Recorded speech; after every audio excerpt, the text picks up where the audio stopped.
Hi, good evening. We're here at the Tuesday night lecture at the LA Chess Club. My name is Mitch Jason. I'm one of the directors here at the club.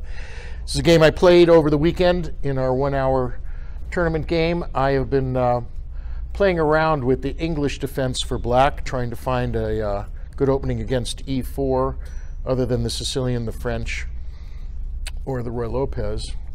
So my opponent started with e4, very good opening move, takes the center, controls the center, allows the bishop development, queen development.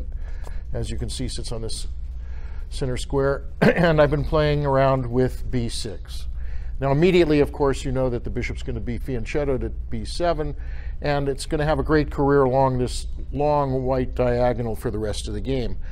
I would suspect that right now white probably should play d4, but my opponent played bishop c4, which is playable, immediately attacks the very weak f7 pawn, and so I have to be very careful of what's going on here. So just like in the Sicilian, when the bishop comes out, e6, prevent any kind of sacrifice, any kind of checks along here with the queen. So my opponent just continued with his normal development, knight c3, probably instead of knight f3, which he probably should have played. And of course, finally, my bishop b7. So it almost starts to look like a Nimzo Indian, with this light squared diagonal being controlled by the bishop b7, the knight c3 here. The only difference is we don't have a couple of pawns here. But this e6 pawn is very indicative of the Nimzo Indian also. So it's got some correlation to there. My opponent continued with knight f3. So he's got a very nice development in the center. There's two knights, knights before bishops, the normal rule. And bishop b4 to attack this knight, perhaps double his pawns. The queen can't go to c2 like it normally does with the c pawn up at c4 to prevent the doubling of the pawns. So I'm thinking maybe I'll take the knight, d3, and that's actually what the master said here also. d3 was not the move. According to the master here at the club, queen e2 is the move. That move escaped my attention. Okay. So d3, but it looks normal. It allows the dark squared bishop to be developed. All of a sudden, white will have his 4 minors developed. He can even take away the pin on the knight. So, I mean, it doesn't look like a blunder, except immediately d5. Okay, so because there's now 3 on d5 from the black side, 1, 2, 3, white has to make a decision. Sure enough, pawn takes and pawn takes. So we have a light squared bishop from the white side under attack, and all he does is he retreats. And of course, the next move, which is d4, pinning the knight and attacking. Now, it doesn't seem like he's going to lose a piece yet because he just has a3. But he decided to get creative instead of just playing a3, because I think what he saw was, let's see, if he plays a3, pawn takes, pawn takes, pawn takes, bishop takes, I think he's okay. What if on a3 play bishop a5? So if he played a3, I just push the bishop back, and I still win the piece. Okay. So he decided to get a little creative here. I'm thinking, since my opponent has me by 300 points in rating, that he probably should have just given up the knight for the 2 pawns and played down the 1 point and tried to outplay me for the rest of the game, because he does have me by 300 points in rating. But he decided to get a little bit creative, and he attacked the f7 pawn with the fried liver attack. Knight, bishop, attacking here. Okay?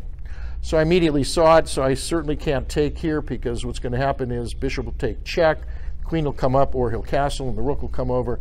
My center's totally destroyed. My king's out of safety. So I had no choice really but to play knight h6 and protect the f7 pawn, and I'm still attacking the knight at the same time, right? So now he plays a3. And after playing a3, I saw this tactic. I'm going to take, he's going to take, and when I take the pawn now, and he'll take back with the bishop, this bishop is no longer guarding the knight, and I win my piece back anyway. So that was the tactic I saw. So sure enough, pawn takes knight. And he decided to get a little more creative. After pawn takes bishop, pawn takes pawn. And this is when he realized that he was going to lose this knight, because the queen's just going to come up and take it when the bishop takes back, which is what he should have done. Just played down the knight. But I guess he wanted everything, and in chess you can't have everything. I think you have to take what your opponent gives you. And sure enough, he tried some stuff at this particular moment.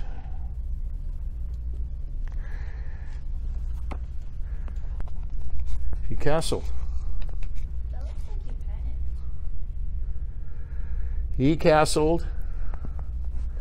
I took the rook and said, give me back, or give me another queen, and sure enough.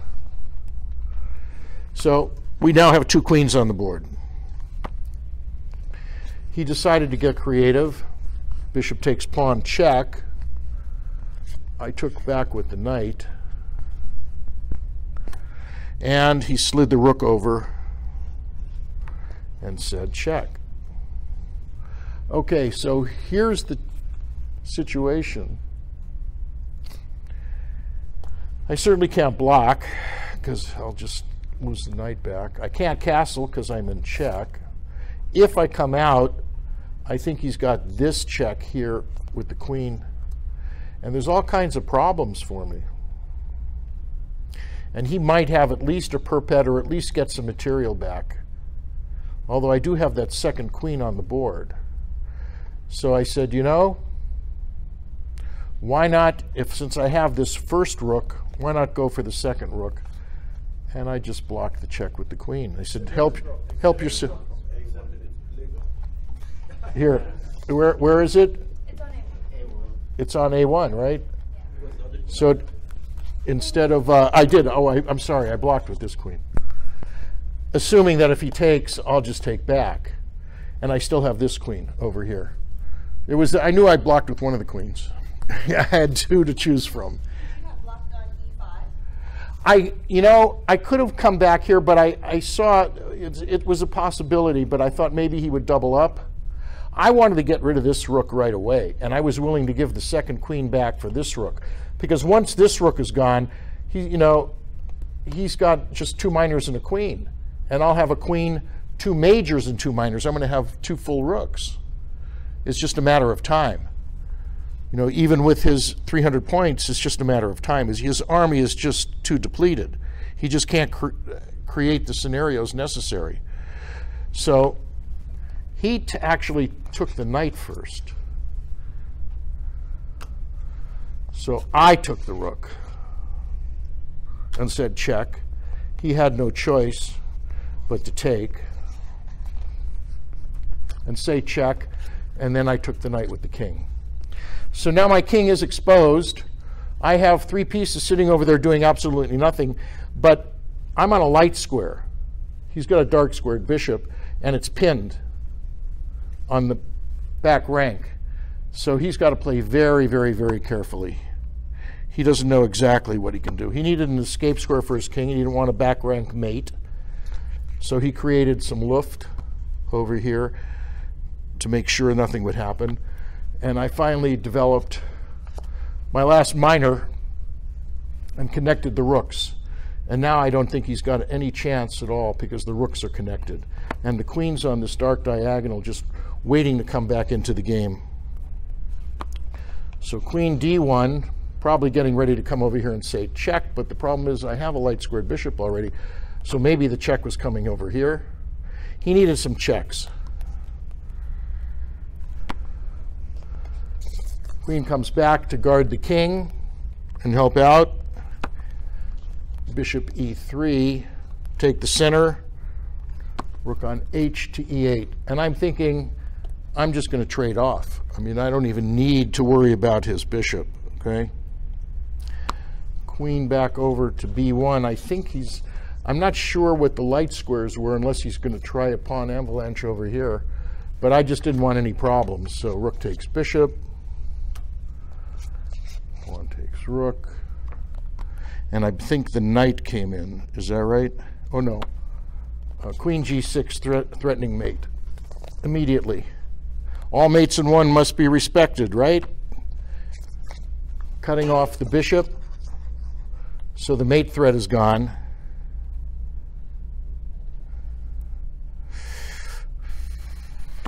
Getting the knight into the game.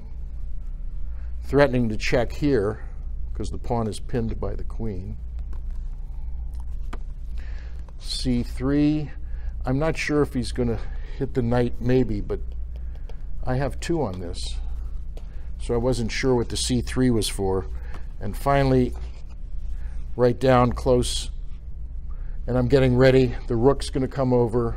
The king's going to go back. And it's all going to happen very quickly. So queen f1 check. He finally got a check in. And I'm ready to give away the queen and the knight for this queen. So check. The pawn is pinned. And of course, if he takes with the queen, I'll just take. And he can have these 2. And I'll play rook bishop against 0, except 6 pawns. And of course, if the king moves over here, this is checkmate here. So he had no choice, and that's when he resigned. I think the problem is that when he saw this, he decided, I cannot play a knight down. I've got to go for some crazy desperado kind of play. And I think it's too early in the game for desperado. Play the knight down for the 2 pawns.